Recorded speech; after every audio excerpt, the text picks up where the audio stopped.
Salut les photographes, j'espère que vous allez bien. Aujourd'hui c'est retouche et je vous amène à Monument Valley qui est un lieu emblématique d'Arizona pour la retouche de cette image.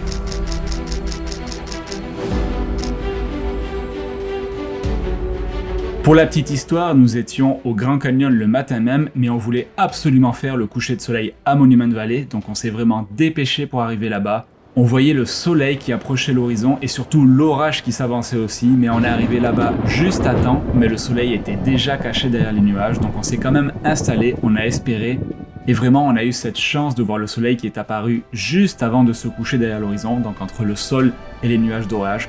Cette petite minute qu'on a eue où vraiment le soleil a illuminé ces formations rocheuses, c'était vraiment exceptionnel. Et ça m'a permis de faire cette photo et ces quelques vidéos que vous avez vues. Donc c'était vraiment un gros coup de chance de pouvoir sortir cette image et on va voir ce que ça donne en retouche maintenant. On commence donc cette retouche sur Lightroom où la première chose que je vais faire c'est supprimer l'aberration chromatique. Je vais donc de suite aller dans la correction des tonalités en jouant en premier sur les hautes lumières que je vais vraiment baisser beaucoup pour récupérer ce ciel. Et ensuite je vais baisser les ombres et surtout les noirs pour récupérer du contraste sur mon image globale. Je vais toucher ensuite au blanc pour de la même façon augmenter la dynamique de mon image du côté droit de mon histogramme. Quelques ajustements ensuite sur l'exposition. J'ai vraiment une image claire au départ, donc je vais baisser cette exposition générale. Je vais ensuite appliquer une courbe légère, une courbe en S, donc pour ajouter du contraste. Et ce que je vais faire là, c'est mettre la vibrance et la saturation à 100% pour m'aider vraiment à calibrer chaque couleur séparément. Donc je vais commencer par les rouges, où je vais augmenter légèrement la luminance, baisser la saturation, bouger un petit peu la teinte. Je continue ensuite avec les oranges où pareil je monte la luminance, je réduis un peu la saturation, je touche très peu à la teinte. Ensuite dans les jaunes on voit que j'ai pas beaucoup de jaune dans mon image, je vais quand même monter la luminance de ceux qui sont présents. Pas de vert dans mon image, j'ai un peu de turquoise dans mon ciel donc je vais monter la luminance, toucher un peu à la teinte. Au niveau des bleus je vais vraiment baisser la luminosité pour assombrir mon ciel, toucher un tout petit peu à la teinte et à la saturation. Et pour finir, augmenter la luminance de mon violet, là qu'on voit surtout au niveau du sol, à l'arrière-plan de mon image. Donc voilà, plutôt vers plus 60. Au niveau des magentas, pareil, je vais quand même réduire la luminance et baisser la saturation pour limiter leur présence. Pareil pour mes violets, je vais baisser la saturation, changer la teinte pour aller plus vers le bleu. On essaiera de réduire cette partie-là après. Je vais ensuite me diriger dans l'onglet étalonnage, où je vais voir à quel point je peux travailler sur les couleurs avec les options rouge, vert et bleu. Donc j'ajoute une légère teinte dans mes ombres. Je vais travailler la saturation et la teinte de mon rouge primaire. Donc je sature cette couleur-là, je touche à peine à la teinte. Au niveau des verts, je vais voir ce que ça donne. Je vais pas trop y toucher, par contre, on rajoute un peu de saturation. Au niveau des bleus, là on voit vraiment un changement quand je touche à la teinte, ça se voit dans le ciel, donc je vais changer la teinte pour partir plus vers les verts, pas trop toucher à la saturation. On voit quand même la différence que ça donne dans le ciel, et aussi au niveau de la roche.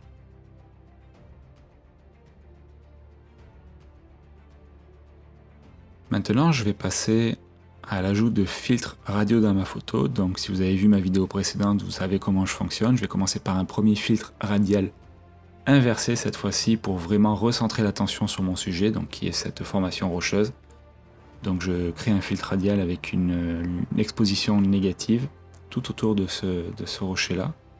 Je vais dupliquer le filtre et l'étirer pour faire un peu plus cet effet de vignettage que j'aime beaucoup dans mes photos. Un peu plus léger que le précédent. Je pars ensuite sur un nouveau filtre radial. Cette fois-ci qui va monter légèrement l'exposition de toujours mon sujet. Les hautes lumières et contraster aussi cette zone-là. Et je vais appliquer un masque de gamme en couleur pour ne toucher que justement ce rocher, donc avec ces couleurs rouge-orangé. Je sélectionne la couleur qui m'intéresse et avec le curseur de niveau, je vais vraiment adapter mon masque pour que l'effet se répercute uniquement sur la roche et non pas le ciel. Je duplique ensuite ce masque que je vais appliquer uniquement sur la partie supérieure gauche de cette formation rocheuse pour un petit gain de lumière supplémentaire.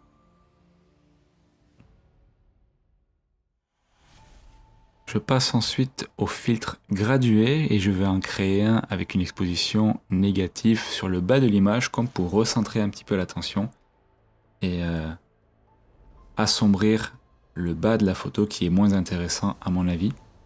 Je vais faire la même chose en haut, donc pour assombrir mon ciel et toujours recentrer l'attention sur mon sujet. J'en crée ensuite un deuxième dans le ciel avec un effet léger de correction du voile pour donner un effet plus dramatique à ce ciel mais de manière assez légère. Là je vois quelques détails à corriger avec l'outil de tampon de correction, notamment des poussières sur mon capteur que je vais supprimer de suite.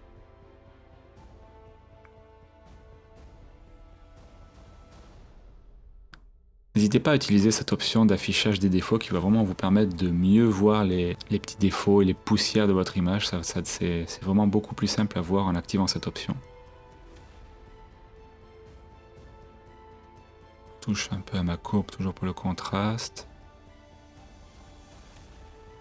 Je vais aussi baisser l'exposition. On peut voir que j'ai vraiment bien assombri l'image depuis le début. Je vais monter un petit peu la luminosité sur cette zone-là des rochers. Peut-être même toucher aussi aux ombres, les baissant légèrement. Je crée ensuite un nouveau filtre radial. Là, je vais booster l'exposition d'une zone précise, donc cette route ou plutôt ce chemin qu'on voit en bas de l'image. Je vais créer un filtre radial très large qui va illuminer cette zone, donc de manière assez subtile. Donc je vais de nouveau créer un effet de filtre radial pour booster la luminosité de cette zone-là de l'image, comme j'ai fait tout à l'heure pour la partie en haut à gauche du rocher. Voilà, vraiment pour illuminer juste cette zone, comme si le soleil venait transpercer un peu les nuages et toucher cette partie-là.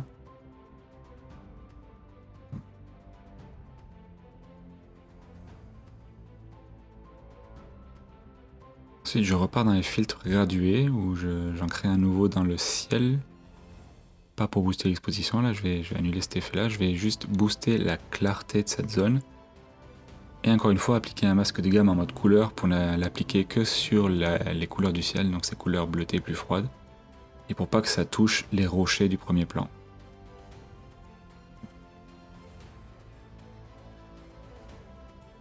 C'est un petit peu la lumière sur cette zone-là, je la trouve un peu forte.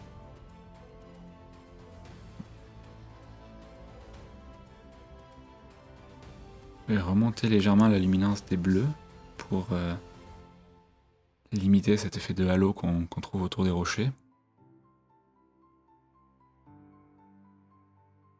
Donc un avant-après du changement des couleurs, là on voit vraiment la différence. Parfait. Je passe maintenant à l'outil pinceau et je vais utiliser l'effet densité moins, on appelle ça du dodge en anglais, où je vais venir peindre sur certaines parties de ma photo pour l'éclaircir. Donc je vais notamment jouer sur les rochers, comme si je montais légèrement ces zones-là touchées par le soleil. Alors ça va avoir pour effet de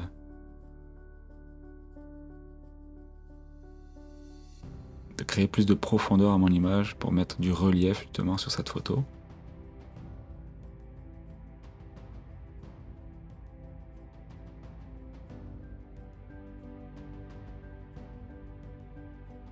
Un petit peu ici dans les zones du bas de l'image.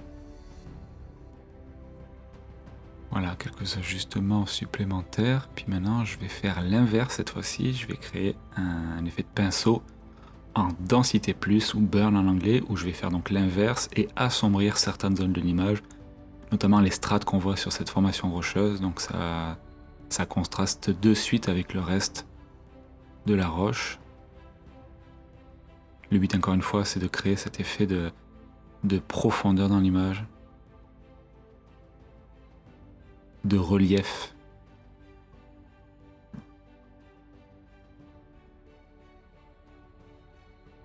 Je repasse à mon autre effet donc de densité moins en sélectionnant l'autre point dans l'image. Parfait. Je repars dans les couleurs où je vais de nouveau jouer sur la saturation de mes bleus. Un peu trop présent dans le ciel, donc je réduis ça. Je pourrais aussi rajouter un virage partiel dans la photo. Donc pourquoi pas une teinte un peu plus chaude dans mes ombres pour justement réchauffer encore cette pierre déjà bien rouge. Et en contrepartie, pour équilibrer mon image, je vais baisser la vibrance générale de la photo.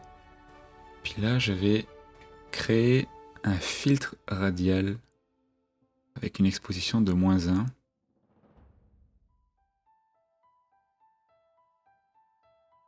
Que je vais appliquer uniquement dans le ciel, encore une fois.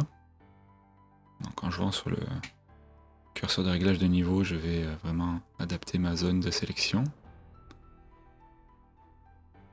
Et je vais assombrir la partie du ciel qui se retrouve en dehors de mon filtre.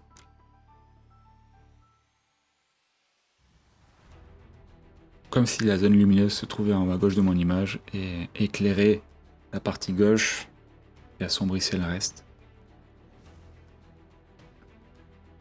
Je peux créer ensuite un autre filtre en jouant sur plusieurs réglages, donc la correction du voile et la clarté en négatif, ainsi que les hautes lumières, pour donner plus de présence à cette brume qu'on retrouve en fond, qui n'est peut-être pas forcément de la brume, plutôt de la pluie, que j'aime beaucoup. Donc je vais éclaircir cette zone-là pour qu'on la distingue mieux. Et avec mon pinceau, je vais diminuer la clarté des zones un petit peu trop lumineuses de la photo, donc ces zones dans les nuages au fond, pour adoucir en fait cette partie. Je vais rajouter un peu de clarté à la photo en général. Pourquoi pas un peu de texture, vraiment légèrement. Et je vais mettre la correction du voile à +5, toujours pour dramatiser un peu plus la photo, contraster en général l'image. Je redescends de nouveau mes hautes lumières. Donc avec un gros impact dans le ciel, là on a d'un ciel de plus en plus dramatique, un effet que j'aime beaucoup. Contraste aussi mon image. Je repars sur un de mes filtres radio là sur ma formation rocheuse où je vais booster les ombres pour le faire ressortir un peu plus.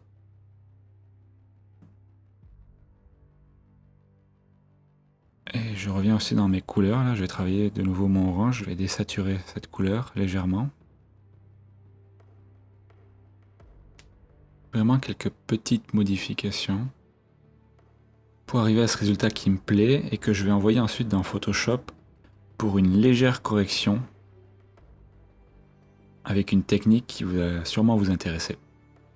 On se retrouve sur Photoshop, donc je pourrais vraiment passer beaucoup de temps dans le logiciel à travailler avec les masques de luminance, travailler sur aussi la netteté, mais je vais juste utiliser ce logiciel pour appliquer un effet dans mon image, un effet dont je reparlerai sûrement dans une prochaine vidéo. Donc je vais dupliquer mon calque et appliquer un effet de flou gaussien avec un rayon assez grand.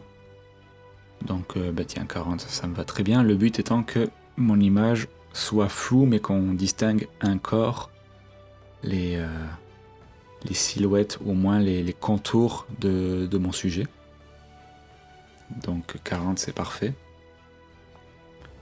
Je vais ensuite appliquer un effet de niveau pour vraiment contraster mon image de manière assez excessive.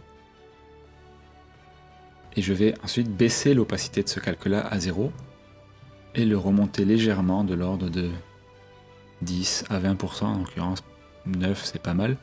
Et donc le but de cette technique, c'est vraiment de rajouter un effet de halo qu'on pourrait appeler glow en anglais, donc il va vraiment faire luire mon image sans vraiment perdre le contraste ou la netteté de celle-ci. On appelle ça l'effet Orton, ou plutôt ça c'est un dérivé de cet effet-là. Ça va recréer une certaine douceur dans les photos. Ça marche pour certaines, ça marche pas pour d'autres. Je me dis que pour celle-là, ça valait le coup d'essayer. Donc je vais garder cet effet très léger, opacité de 3% à peu près. On revient donc dans Lightroom. Je vais faire quelques derniers ajustements dans le ciel. Donc on avait vraiment un ciel d'orage, même si l'orage était plus à gauche, on a quand même un ciel assez chargé. Donc je vais essayer de mettre ça en valeur en rajoutant un filtre radial qui va venir booster la clarté et l'exposition. Et aussi pourquoi pas le contraste, comme pour simuler par exemple un éclair qui venait de se produire et qui illuminait certaines parties du ciel. Là, je peux toucher aussi sur les hautes lumières et les blancs pour justement créer cet effet recherché. Je vais aussi dupliquer mon filtre pour l'appliquer à gauche.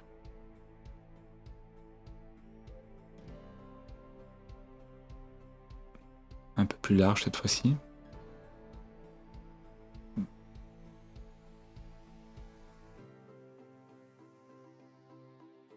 Et pourquoi pas une troisième fois dans cette zone-là. Je vais dézoomer ma photo pour créer un nouveau filtre radial avec une exposition à moins 0,5 en inversé, qui va vraiment faire comme si un rayon de lumière touchait mon sujet, mais assombrissait le reste de l'image. Donc c'est un peu la même technique que j'ai utilisée dans ma vidéo de la semaine dernière. En compensation, je remonte un peu l'exposition générale de ma photo, et je pourrais toucher très légèrement à la température pour réchauffer la balance des blancs, juste +2, pas beaucoup plus. Et ensuite dans l'onglet détail, je vais rajouter le gain de netteté dans ma photo et utiliser le curseur de masquage pour ne l'appliquer que sur les roches et le sol. J'en profite aussi pour augmenter la clarté générale. Et je pourrais faire un nouveau filtre radial, cette fois avec un masque de gamme en couleur, toujours pour n'impacter que les rochers, pas le ciel derrière. Un masque pour monter la température de cette zone, comme si le soleil, encore une fois, venait frapper ce rocher-là sur le côté et réchauffer cette zone. Et à l'inverse, je vais baisser la saturation dans le bas de ma photo avec un filtre gradué, très légèrement. Je pense qu'on est pas mal. Pour cette photo que je vais recadrer, je vais le faire avec un cadrage format plus panoramique, donc j'aime bien le format 1.85 par 1, mais ça s'adapte pas trop à ma photo, donc je vais faire un peu plus large. Je supprime quelques défauts qui sont apparus en jouant sur les contrastes du ciel, donc des taches qu'on ne voyait pas avant mais là qui sont visibles. Toujours avec l'outil de tampon de correction. Voilà, ça me plaît. Je vous montre l'avant-après, puis on en reparle ensuite.